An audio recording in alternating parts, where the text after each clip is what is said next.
Je suis en présence de Madame Marie-Hélène Gauthier, puis ça va bien? Ça va très bien. Oui. Oui. Là, aujourd'hui, on va parler d'animaux. Mhm. Puis, je me demandais, les gens qui sont hospitalisés, puis qui ont des animaux, est-ce qu'il existe un service de gardiennage pour ces gens-là, là, pour leurs animaux? Actuellement, non. On a déjà eu un et c'est un petit peu une petite inquiétude que j'ai de ne pas avoir de personnes où on peut se référer pour avoir quelqu'un qui pourrait garder un animal. Ce qu'il faut comprendre, c'est que on a comme un petit peu délaissé ce service-là parce que depuis au moins 2007, parce qu'en 2007, on a fait un règlement pour les nouveaux locataires qui rentrent de ne pas avoir d'animaux, compte tenu des problèmes qu'on avait eus dans le passé avec les propriétaires d'animaux. Ce ne sont pas les animaux, mais les propriétaires d'animaux. Et qui fait qu'on a un petit peu délaissé ça. Sauf que dans notre réalité, les locataires d'avant 2007 ils peuvent avoir encore leurs animaux, leurs chiens, leurs chats, tout ça, là. Alors, s'ils ont besoin d'aller à l'hôpital pour un séjour à l'hôpital ou pour quelque chose de particulier, on s'est aperçu au maintien à domicile qu'ils s'empêchaient d'y aller parce qu'ils ne voulaient pas délaisser leur animal à la maison, les laisser seuls. Donc, on est revenu sur notre besoin d'essayer d'avoir des personnes qui pourraient garder les animaux pour un temps, pas longtemps, là, juste le temps d'une visite ou d'un petit séjour à l'hôpital. En même temps, on pourrait répondre à un besoin parce que c'est sûr que depuis 2007, comme on n'a pas la possibilité d'avoir d'animaux pour les nouveaux locataires, j'entends bien, d'avoir des animaux autour, c'est quand même malheureux pour ces personnes-là. Il y en a qui aimeraient, on sait l'importance, le bienfait d'avoir un animal pour plusieurs. Donc, ce serait peut-être comme un genre d'alternative de pouvoir garder peut-être les animaux des autres, qu'eux, ils ont encore le privilège d'avoir un animal chez eux, là, pour ceux d'avant 2007.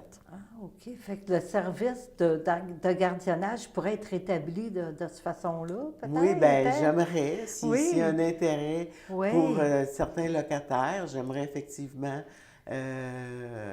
essayer de reprendre ce groupe de personnes qui Oui. pourraient garder des animaux.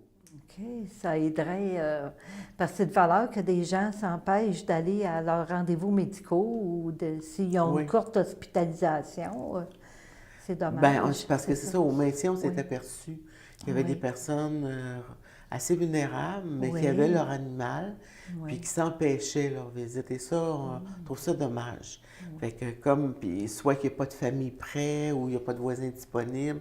Donc, et ça, on trouvait ça malheureux, là, qu'ils ne peuvent pas aller à l'hôpital. Oui. Puis, concernant les animaux, les chiens, est-ce qu'ils sont acceptés dans les tours ou... En fait, depuis 2007, non. Depuis 2007, et malheureusement, on est obligé de faire ce règlement parce qu'il y a eu des excès de certains propriétaires, soit qui ne tenaient pas en laisse leur animal quand ils rentraient dans l'ascenseur, ou qui ne ramassaient pas les excréments de leur animal, on pouvait en avoir dans les corridors, on en avait dans nos parcs, on ne pouvait plus s'installer dans les parcs. Non, c'était pas si monstrueux que ça, mais on avait de la difficulté à avoir le contrôle. On avait beau parler aux personnes concernées, mais il n'y avait pas de résultat. Donc, à un moment donné, on est quand même une population, c'est 184 logements, à peu près 1200 locataires. Quand on n'est pas capable de prendre un certain contrôle, qui est quand même important là, pour la sécurité, puis puis avoir des logements, des corridors qui soient propres puis accessibles à tout le monde, là, on est obligé de sévir malheureusement et d'appliquer un règlement. Oui. Puis pour ceux qui ont déjà leurs animaux, est-ce qu'ils peuvent les garder ou Oui, présentement? oui, Là, oui, ça c'est un droit, comme on peut dire, un droit acquis. Ceux d'avant 2009, ceux qui avaient un animal, un chien en particulier, là, on parle d'animaux domestiques, là, parce qu'on a Oui, déjà eu toutes sortes d'animaux ici, mais on parle d'animaux domestiques. de façon plus particulière les chiens. Avant 2009, on a le droit de garder, ils ont le droit, les locataires, de garder leurs chiens. Par contre, après 2009, non. D'accord. Il y a quand même une exception Oui. que je tiens à mentionner, c'est que même si un locataire voit un nouveau locataire arriver puis qu'il y a un labrador, ben ça se peut que ce soit un aveugle ou une personne qui est handicapée et que lui, il a le droit, on ne peut pas lui empêcher d'avoir l'animal de compagnie Oui, c'est avec lui ça, pour l'aider à son effectivement. autonomie. Oui. Fait que merci beaucoup d'être venu à notre émission. En tout cas, j'espère que je vais avoir, Oui.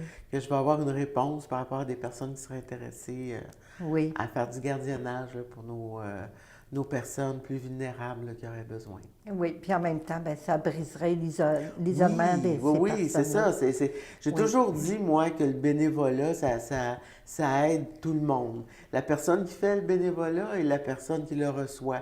Mais celle qui le donne, si on prend ce point précis-là, mais le fait de pouvoir être avec un animal, de s'en occuper, ben, ça apporte des éléments très positifs et ça peut couper même l'isolement pour certains. Oui, bien, merci beaucoup.